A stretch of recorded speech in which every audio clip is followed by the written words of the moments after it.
Today I'd like to show you what I hope to be a true lightweight gear for an 8-day trip into wilderness. There are quite a few videos about this topic, many of which have helped me to pick the right items, but none of those I found really focused on the lightweight element as much as I wanted to. So here's my interpretation of lightweight. Please do comment and share your insights on lightweight equipment and what goes with it. Yeah, a bit of context. So in early August, a group of 7 were heading up to Svalbard. Svalbard is just about 1,000 kilometers away from the North Pole, north of Norway. During summer, the average temperature is about 5 degrees Celsius, which is roughly 41 degrees Fahrenheit. Well, and the plan is to hike from the capital, Longyearbyen, to a Russian coal mining outpost called Barentsburg and back, which is about 120 kilometers. There are no paths, no bridges, nothing whatsoever on that group of islands. The goal is to end up with a backpack that doesn't weigh more than 15 kilo, more in the range of 12. I'll be using the metric system as I'm really not familiar with ounces and pounds at all. Apologies for that. So let's get to it. I'll talk about each of the item group and then try to fit it all into my backpack. So let's see where it takes us. So first I'm going to talk about my backpack. So what I'm taking with me is the Arc'teryx Ultra 65 backpack. It's very light, it's just 2.3 kilos. It's got these detachable straps, these detachable hip belt. It's also very flexible, as you can see, so it moves as you move, which eases the pressure on your hip. It's not really the most durable backpack on the market, but I don't expect to do any rock climbing or anything like that, so I'm just gonna go with that. Together with the backpack, I'm taking a rain cover. It's not the original Arc'teryx one that I thought was just way too expensive, but taking this Tatonka did just fine. Tried it a couple of times. Works brilliantly. Doesn't let any water through. Sleeping. So I'm taking this Mammoth sleeping bag. It's the model called Alpine Ultralight. It's really good. Keeps you warm all the way down to -2 degrees Celsius, and it packs very compact.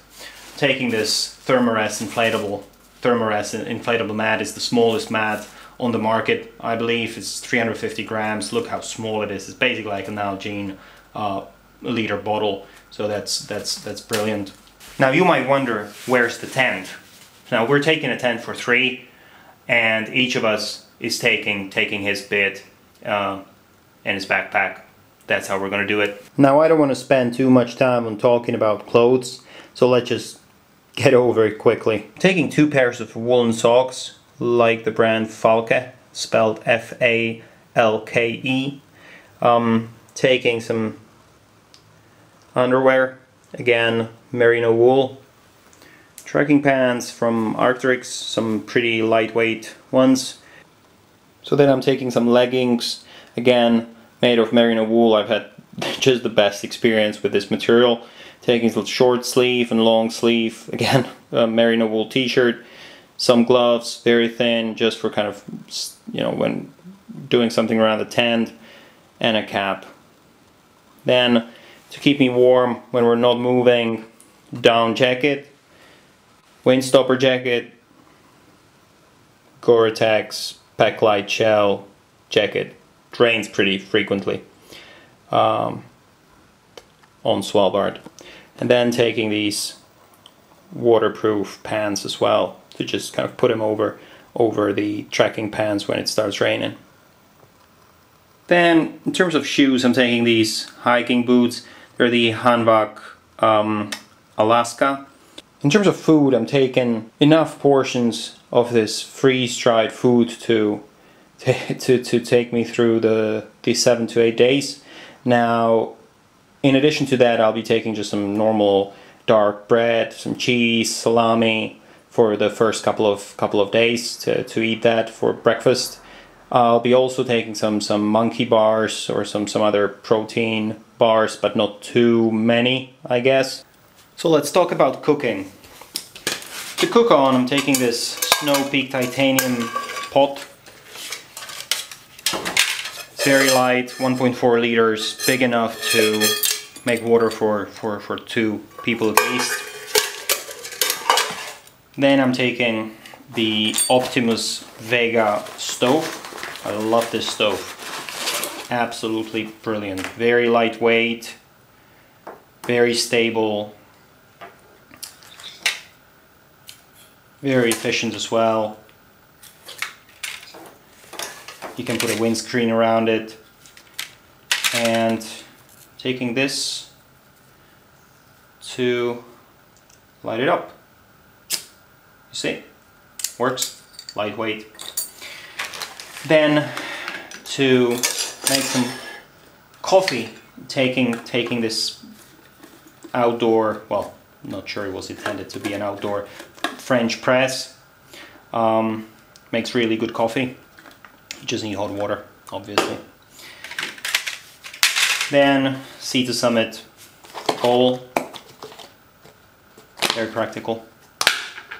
Some shot glasses, we'll be drinking some alcohol as well, so weighs nothing. These little canisters for the milk powder, and this one for pepper and salt. I'm gonna mix those two together. What I'm taking as well is a water purifier, the Steripan.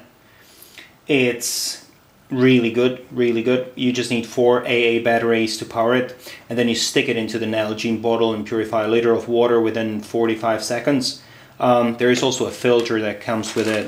If you have water with a lot of sediment, for example from glaciers, then or some dirty water, then you use the filter to remove that. So now a few miscellaneous things. So for navigation, I'm taking this Silva compass. I think it's really nice. Then this GPS tracker.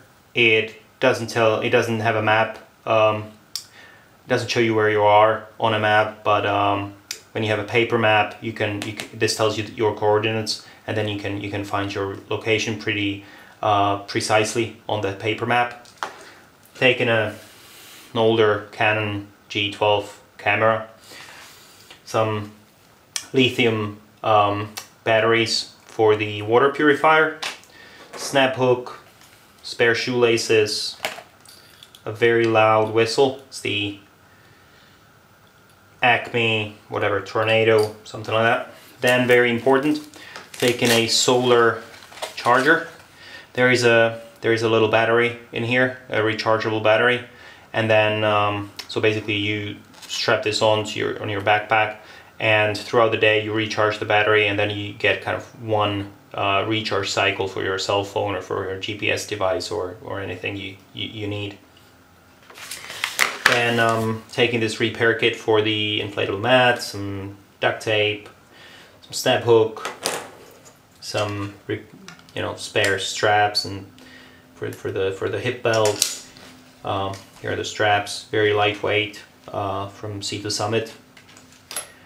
Well, you see, I like this brand. Sea to Summit towel, Swiss Army knife, the usual one, not very light to be honest, and some neoprene divers boots. So this is very important. We'll be crossing many rivers, actually wading through them, and the water is very cold, all the way down to -2, probably +2 or +1 degrees. So you better take you better take something like this with you, so that your feet just don't freeze, because at those temperatures it just hurts. It doesn't feel cold anymore, it just hurts. And then I'm taking some trekking poles. I think this is even called Black Diamond Trekking or Trek, something like that. They're just the usual poles. I think they're decently good. And then for sitting around the tent, I'm taking this very light aluminum kind of seating mat. On top of that, I'm taking these waterproof bags.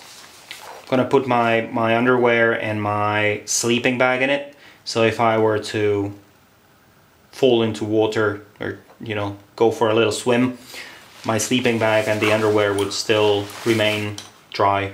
I have this one and this one. Well, Sea to summit again. Wow. So as you can see, I managed to stuff everything into the backpack. The only thing that's missing is the tent that I'll be carrying a third of. The other missing piece that I haven't spoken about yet is the rifle.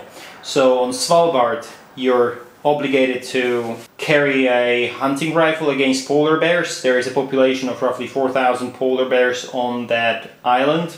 Now, most of them are not in the area where we'll be taking the hike, but there is a very slight likelihood, but it's still, you know, it's still there, like 2%, that you'll encounter a polar bear, and then you better be ready with your hunting rifle, because there is nothing else going to stop a polar bear from eating you alive, I guess.